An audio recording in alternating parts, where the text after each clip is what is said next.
Bonjour Franck Tapiro. Bonjour Steve, bonjour les auditeurs. Merci de nous rejoindre. Comme tous les mercredis. Toujours jeudi désormais. Jeudi, à la même heure certes. Alors ça c'est vraiment... Mais vous anticipez notre rendez-vous. Mais non mais parce que je suis resté mercredi trop longtemps, le jeudi. C'est un peu comme le jour des étudiants, des écoliers. Ouais. On est passé du jeudi au mercredi, moi c'est l'inverse.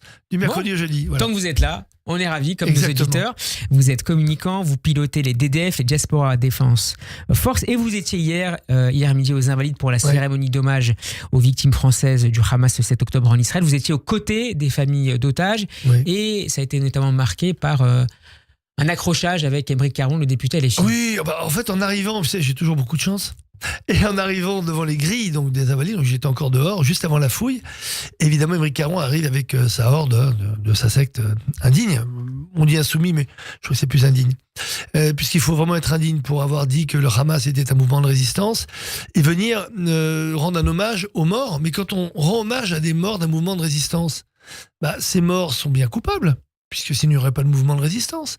Donc en fait, il vient rendre un hommage à des coupables bien entendu de génocide, coupables de colonie, parce qu'on a colonisé, d'apartheid, etc.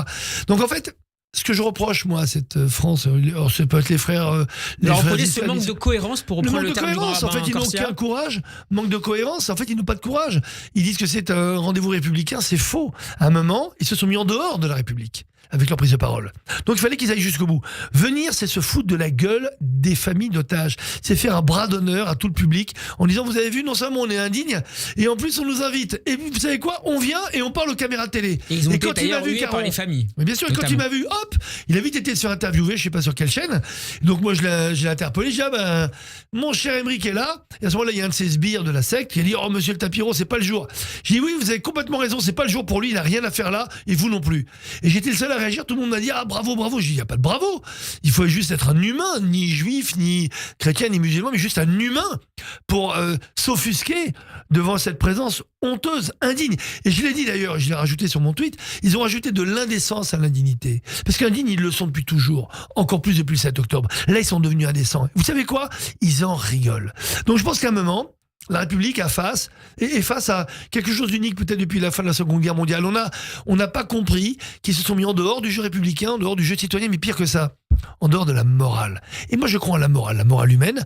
Et à un moment, il faut savoir se regarder dans la glace et se dire que si les insoumis, que moi j'appelle indignes ou maintenant il indécents... aurait fallu leur interdire d'être présents. Ça semblait compliqué sur le plan institutionnel. Non, rien interdire. Qu'ils se l'interdisent. Qu'ils soient cohérents. Ça montre à quel point ce ne sont ni des hommes et des femmes politiques, ni des humains. Ce sont juste des collabos. Les collabos du Hamas et de la haine des Juifs. Depuis le démarrage, je le dis, sur cette antenne et partout ailleurs. Et ils ne font que me le prouver. On n'a pas besoin de l'interdire. Je suis totalement contre toute forme de censure et d'autocensure, n'en parlons pas. Mais moi, je suis pour un cas de conscience. Ils n'ont pas la conscience de ce qu'ils font. Ils ont tellement cru le grand comédien qui est Mélenchon, qui leur a fait croire qu'il était devenu le grand gourou de la nouvelle secte de l'extrême gauche, qu'ils en finissent tous par croire comme le grand gourou. Et c'est une secte. Et malheureusement... Même s'il faut rappeler, Franck, pour être tout à fait précis, que certaines voix au sein de LFI se sont distinguées de ces paroles-là. On pense notamment à Clémentine Autain, qui c'est vrai. On l'entend plus d'ailleurs. François Ruffin. Mais d'ailleurs, on les entend. On les entend plus.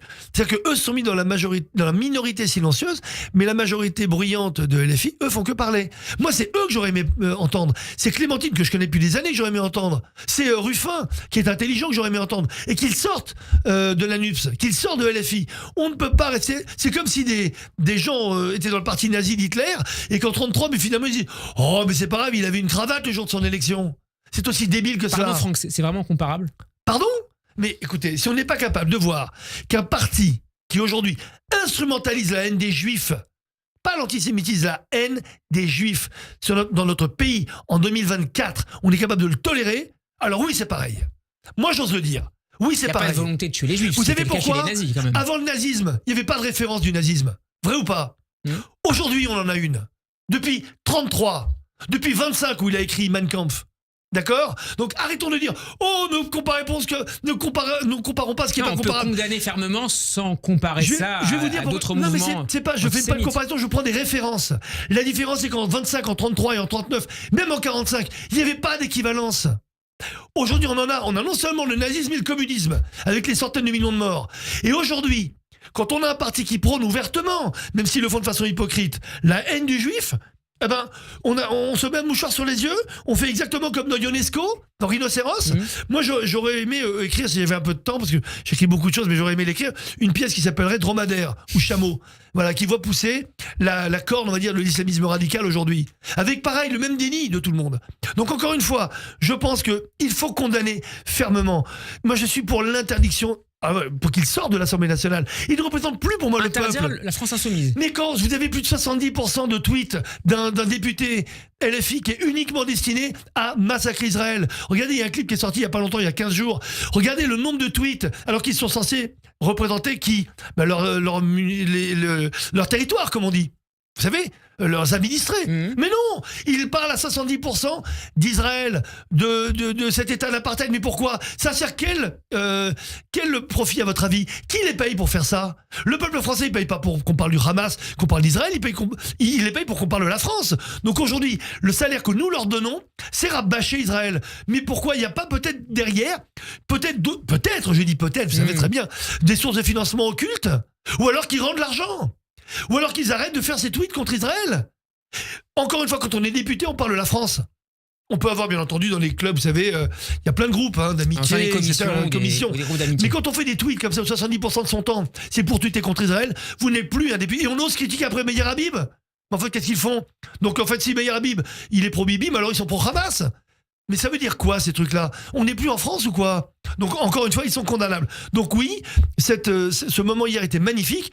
J'ai préféré brocarder un petit peu, gentiment d'ailleurs, Caron avant l'entrée, parce qu'une fois qu'on rentre, après c'est la concorde républicaine. Vous savez, je suis un citoyen républicain et, la cérémonie était belle et émouvante. Magnifique, le chef de l'État a été vraiment formidable.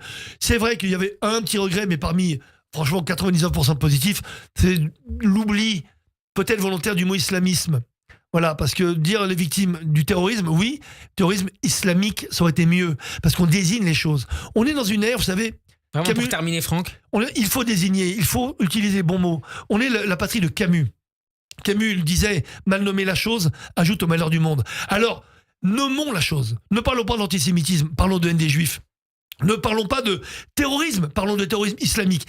Et comme ça, on sera encore plus pointu et on désignera l'ennemi qui est pas l'ennemi des Juifs ou d'Israël, l'ennemi de tout l'Occident, l'ennemi de tous ceux qui défendent nos valeurs, l'ennemi de l'union sacrée. Merci beaucoup, Franck Tapiro, d'avoir été avec nous. À la semaine prochaine.